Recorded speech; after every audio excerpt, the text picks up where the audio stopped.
샬롬. 주님의 이름으로 환영합니다. 귀한 아침 하나님께서 주셨는데 우리 성전에 올라오신 장로님들하고 또 우리 가정에서 예배하시는 우리 성도님들 모두에게 이 아침에 주님께서 가득하게 은혜 주시기를 바랍니다. 자, 마음과 뜻과 정성을 다해서 우리 하나님을 예배하겠습니다. 하나님의 말씀을 함께 보겠습니다. 오늘 주시는 말씀은 잠언 27장 14절부터 27절까지입니다.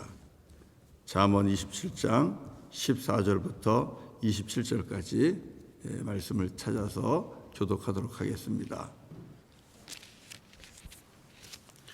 14절부터 말씀을 시작합니다. 이른 아침에 큰 소리로 자기 이웃을 축복하면 도리어 저주같이 여기게 되리라. 다투는 여자는 비 오는 날에 이어 떨어지는 물방울이라. 그를 제어하기가 바람을 제어하는 것 같고 오른손으로 기름을 움키는 것 같으니라. 철이 철을 날카롭게 하는 것 같이 사람이 그의 친구의 얼굴을 빛나게 하느니라.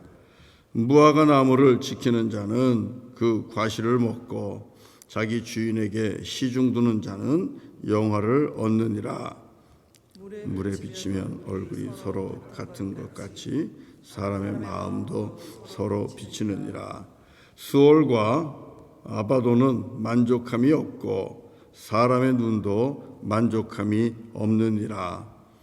도가니로 은을, 풀무로 금을, 칭찬으로 사람을 단련하느니라. 미련한 자를 곡물과 함께 절구에 넣고 공의로 찌을지라도 그의 미련은 벗겨지지 아니하느니라. 내 양떼의 형편을 부지런히 살피며 내 소떼에게 마음을 두라. 대저 재물은 영원히 있지 못하나니 면류관이 어찌 대대에 있으랴. 풀을 벤 후에는 새로 움이 돋나니 산에서 꼴을 거둘 것이니라. 어린 양의 털은 내 옷이 되며 염소는 밭을 사는 값이 되며 염소의 젖은 넉넉하여 너와 내 집의 음식이 되며 내 여종이 먹을 것이 되느니라. 아멘, 아멘, 아멘. 자, 하나님께서 오늘도 저와 여러분들에게 귀한 말씀을 주십니다. 잠언을 통해서 주시는 말씀은 한 절 한 절이 아마 우리들이 처한 상황에 따라서 우리 가슴에 와닿는 그런 말씀이 될 것입니다. 그래서 여러분들이 말씀 마치면 한 번 더 이렇게 말씀을 이렇게 보실 수 있기를 바랍니다. 한 3번 정도 말씀을 읽으면 그러면 하나님께서 더 나에게 내 심령을 터치하는 그런 말씀을 주실 텐데요. 저는 오늘 말씀을 통해서 여러 가지 말씀을 볼 수 있습니다. 한번 살펴볼게요. 여러 가지 말씀인데 14절에 보면 이른 아침에 큰 소리로 자기 이웃을 축복하면 도리어 저주같이 여기게 되리라. 여러분 이해가 되세요? 내가 축복했는데 상대방은 그걸 저주로 받아들인답니다. 이게 무슨 말일까요? 여러분 이른 아침이면 어떤 상황입니까? 이른 아침이면 많은 사람들이 잠을 자고 있는 그런 상황이죠. 잠을 자고 있는 사람 귀에다 대고 큰 소리로 아침에 축복한다 그러면 그게 축복의 소리로 들리지 않겠지요. 잠을 깨우는 소리고 그리고 바도하는 소리고 짜증나게 하는 소리고 아마 그럴 겁니다. 그러니까 아무리 축복을 해도 그것이 축복으로 받아들여지지 않고 이 사람이 나를 저주하나 보다. 여러분 이렇게 받아들이는 거예요. 사랑하는 성도 여러분, 사람은요 이야기를 들을 때 내 감정이 굉장히 중요합니다. 내 감정을 통하여 말씀을 이렇게 듣는 거예요. 감정이 우울하면 축복하는 이야기도 축복으로 들리지 않아요. 또 감정이 상해 있거나 감정이 짜증이 나면 축복이 축복으로 들리지 않습니다. 그래서 여러분 우리가 상황과 때에 알맞은 말을 할 수 있는 것, 그것이 굉장히 중요한 지혜라는 것을 다시 한번 떠올릴 수가 있어요. 우리 잠언 읽다 본 중에 그 말씀이 있었을 겁니다. 때에 알맞는 말을 하는 것, 상황에 알맞는 말을 하는 것 굉장히 중요하거든요. 지혜거든요. 저와 여러분들이 이웃을 축복하고자 할 때에, 또 이웃에게 사랑을 베풀고자 할 때에 선한 의미로 다가간다 할지라도 그 사람의 상황과 그리고 형편을 아는 것은 매우 중요합니다. 그래서 그 때에 알맞는 말로 위로하고 그 때에 알맞는 말로 축복하고 또 조언과 그리고 충고도 마찬가지입니다.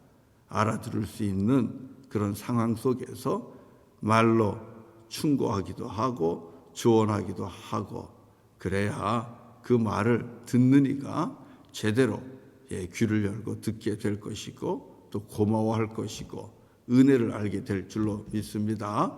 여러분 오늘도 말 많이 하겠죠? 사람 많이 만나겠죠? 그러면 말하기 전에 지금 내가 말하고자 하는 이 사람의 심령은 어떤 상태일까?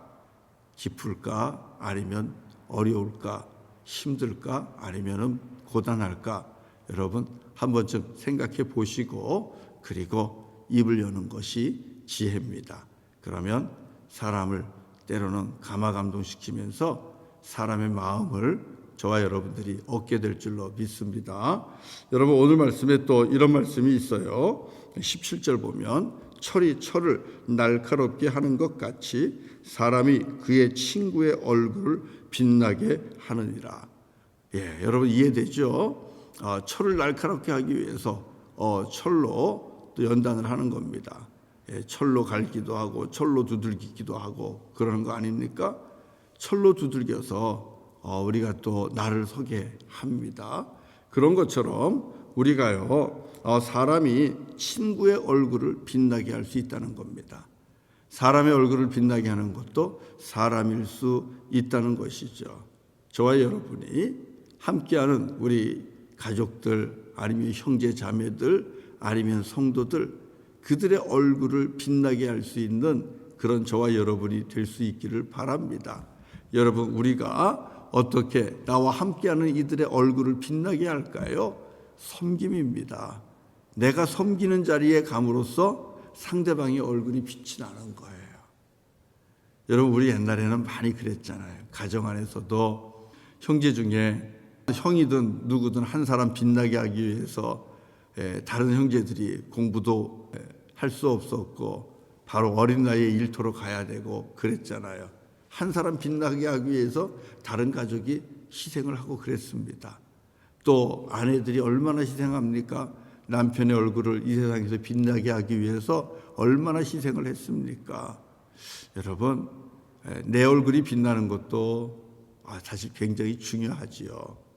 그러고 싶지요. 그런데요 우리가 그리스도인 아닙니까? 우리가 예수님 닮은 사람이잖아요.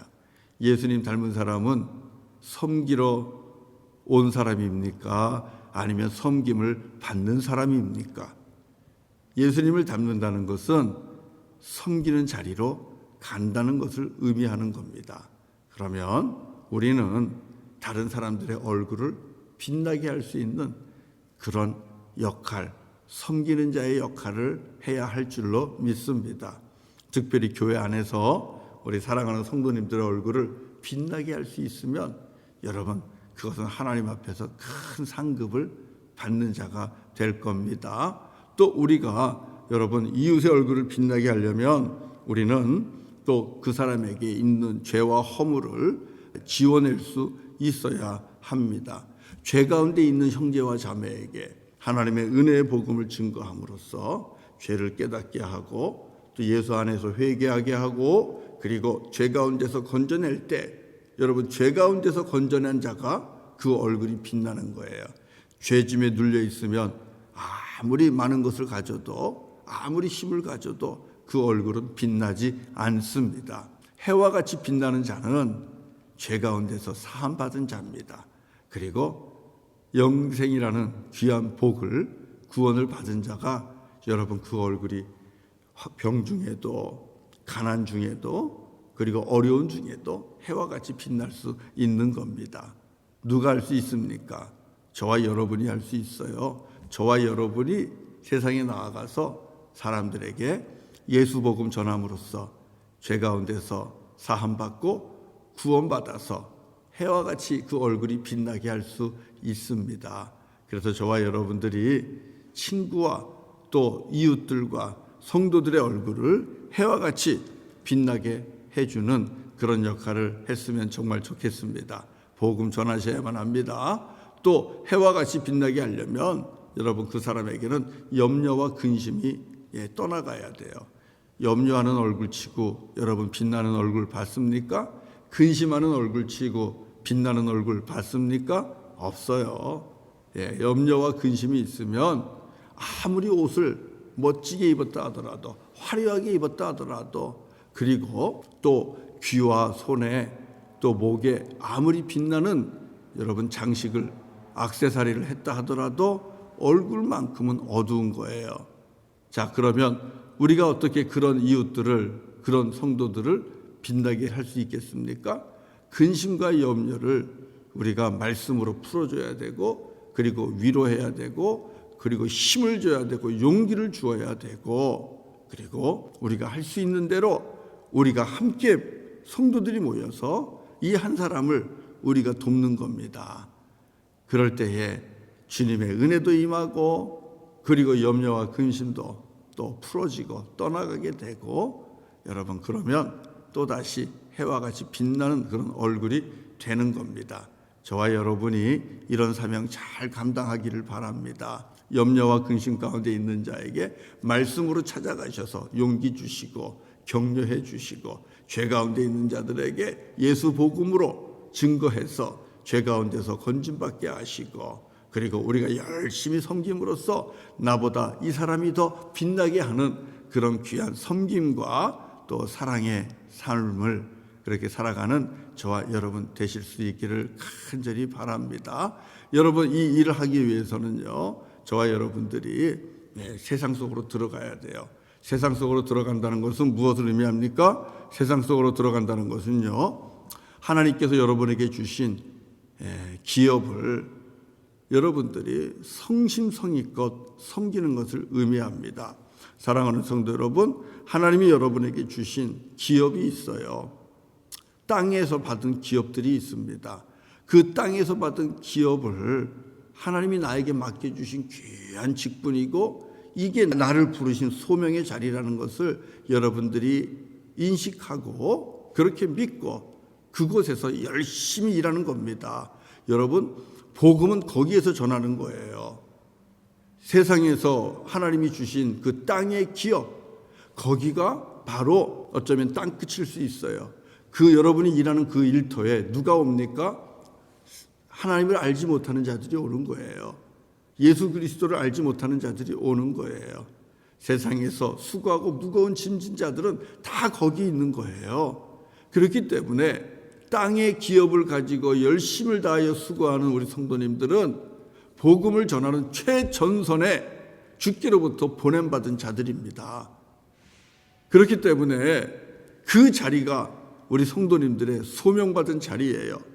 하나님이 주신 기업이 무엇이든지 세탁소일 수도 있고요, 뷰리샵일 수도 있고요, 또 대판호일 수도 있고요, 그리고 또 여러분이 있는 자리가 큰 회사의 직장 자리일 수도 있고 공장일 수도 있고 또 조립하는 부분일 수도 있고 또 시장일 수도 있고 또 관공서일 수도 있고 의사들로서는 수술방일 수도 있고요.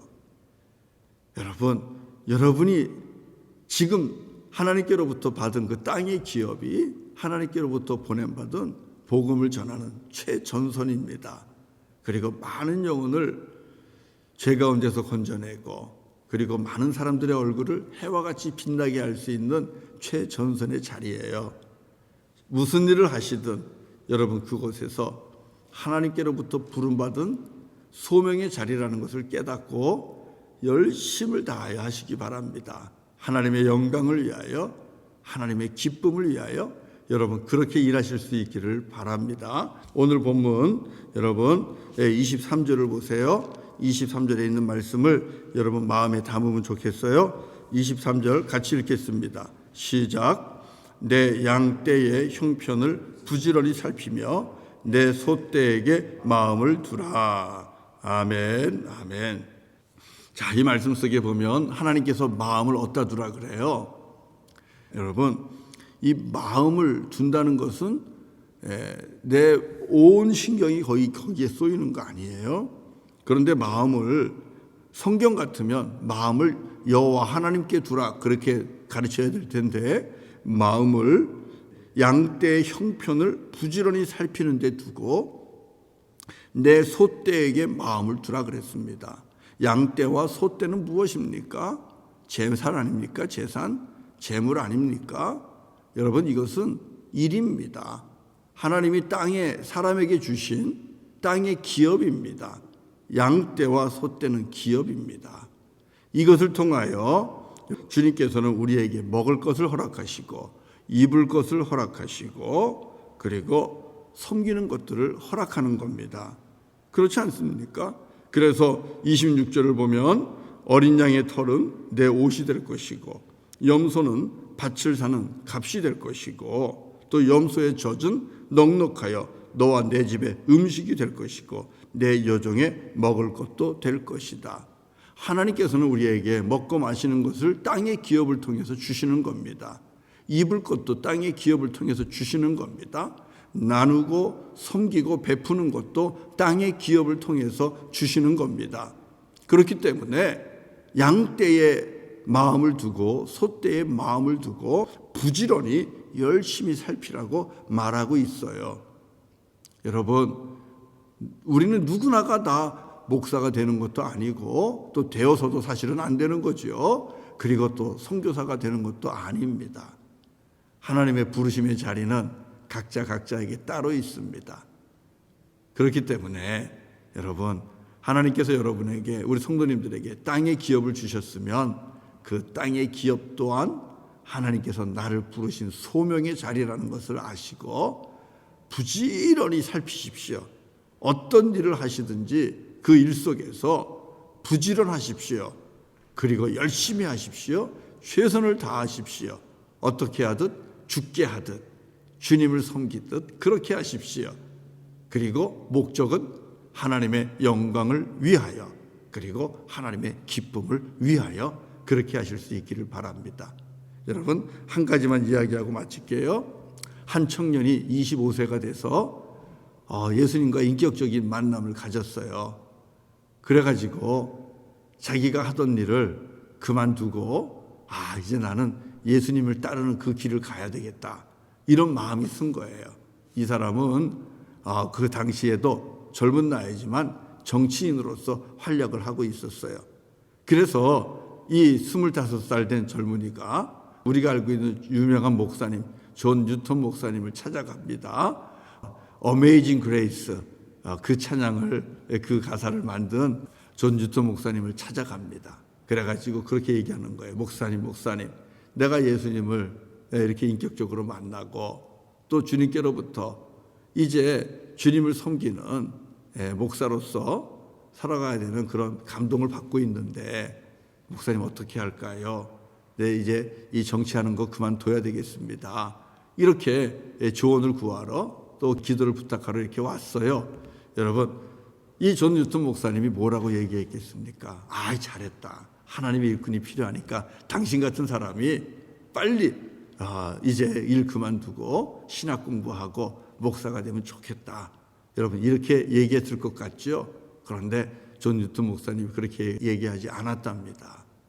당신에게는 하나님이 부르신 당신의 길이 있다고 젊은이에게 그렇게 얘기했어요. 하나님은 당신을 정치하는 사람으로 불렀습니다. 그러니까 지금 당신이 가고 있는 그 자리에서 최선을 다해서 하나님의 영광을 위한 또 하나님의 기쁨을 위한 정치를 하십시오. 이렇게 권면해서 돌려보냈대요.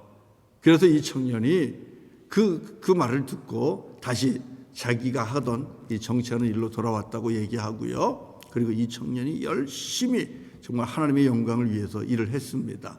그래서 여러분, 영국에 우리가 알고 있는 것처럼 영국도 미국도 노예제도가 있었잖아요. 노예를 잡아다가 무역으로 장사하고 또 노예 무역, 노예 매매를 통해서 돈벌이를 하고 그런 일이 있었잖아요. 영국에서도 그 일이 성황이었죠. 마치 지금의 미국이 방위 산업을 통해서 돈벌이 하듯 영국은 노예를 팔아서 그렇게 돈벌이를 했습니다. 많은 사람들이 자기 배를 불렸어요. 그것이 옳지 않다는 걸 알면서도 돈 때문에 노예제도를 폐지하지 못했습니다. 누구도 노예제도를 폐지하지 못했습니다. 그런데요, 바로 이 청년이 노예제도를 폐지하는 그 법안을 제출하고 그 노예제도 폐지를 위해서 일생 동안 싸웠습니다. 그래서 마침내 1833년에 영국에서 노예제도가 폐지됩니다. 노예제도가 폐지되는 법안이 완전히 통과되는 그 소식을 듣고 이 청년은 나이가 들어서 시간이 오래 걸렸거든요. 이제 3일 뒤에 눈을 감게 됩니다. 이 사람이 영국에서는 아주 유명한 정치인입니다. 윌리엄 윌버포스라는 아주 유명한 정치인입니다. 하나님 앞에 정치인으로서 소명받아서 그 땅에 가장 저주스러운 악한 마귀가 역사하는 그 노예 제도를 폐지하는 일 했잖아요. 목사가 하지 않았습니다. 정치인 윌리엄 윌버포스가 했습니다. 그러나 그는 그리스도인이었습니다. 하나님을 사랑하고 예수 그리스도를 섬기는 그리스도인이었습니다. 사랑하는 성도 여러분, 우리 모두가 예수를 믿지 않습니까? 우리 모두가 하나님의 은혜를 입지 않았습니까? 우리 모두가 주께로부터 부름 받았습니다. 왕 같은 제사장입니다. 하나님의 소유된 백성입니다. 어디서든 누구와 함께 하든 어느 시점이든 하나님께서 주신 일 감사하시면서 하나님의 영광을 위하여 또 하나님이 기뻐하시는 일을 위하여 열심히 부지런히 섬기시기를 바랍니다. 그것이 바로 양떼에 그리고 소떼의 형편을 살피면서 마음을 두고 살라는 귀한 말씀입니다. 여러분의 마음을 여러분의 일터에 꼭 붙잡아 두시고 거기서 하나님의 영광을 위하여 사십시오. 그러면 우리 성도님들은 이웃들의 얼굴을 빛나게 하는 분이 될 뿐만 아니라 하나님의 영광을 빛나게 하시는 그런 우리 주님의 존귀한 자녀들이 될 줄로 믿습니다. 네, 우리 같이 찬송하도록 하겠습니다. 590장 하겠습니다. 590장 논밭의 오곡백과 거두게 하신 주. 우리 이 찬송 같이 하면서 주님께서 내게 주신 사역의 자리, 땅의 기업에서 열심히 내가 일하겠습니다. 그렇게 다짐하면 좋겠어요. 논밭의 오곡백과 찬송하겠습니다.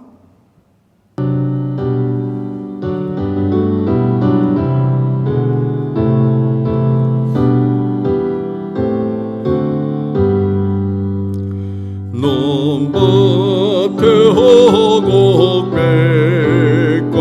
거두게 하신 주 목소리가 다듬어 할렐루야 찬양 철 따라 거둔 열매 주님의 은혜라 참 고마우신 주를 다 찬양하여라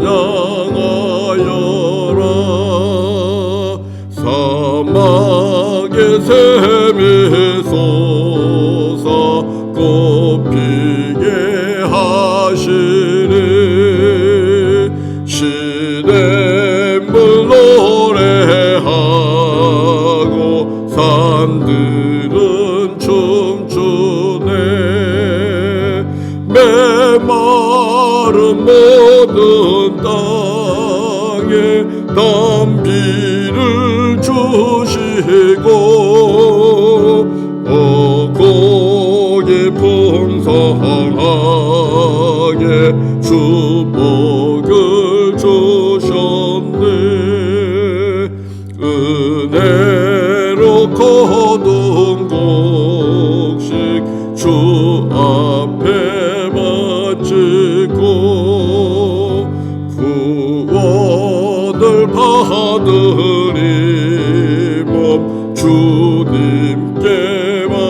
주세.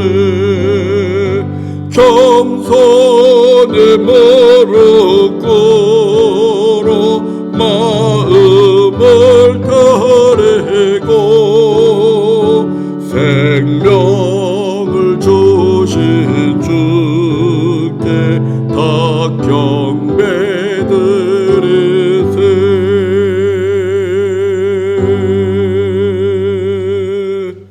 할렐루야. 기도하겠습니다. 아버지 하나님, 감사합니다. 부족한 저희들에게 또 한 사람 한 사람 각자에게 가정마다 땅에 귀한 기업을 허락하여 주셨습니다. 아버지 하나님, 양떼의 형편을 부지런히 살피고 그리고 소떼에 마음을 두라 말씀하셨습니다. 우리에게 주신 기업을 열심히 섬기며 부지런히 돌아보며 최선을 다해서 일하라는 귀한 말씀을 듣습니다. 그것이 주님께서 우리를 부르신 소명의 자리이기 때문입니다. 아버지 하나님, 그곳에서 우리는 우리가 복음을 전해야 될 이웃들을 만납니다. 또 예수님을 알지 못하는 이웃들과 형제들과 함께 일합니다.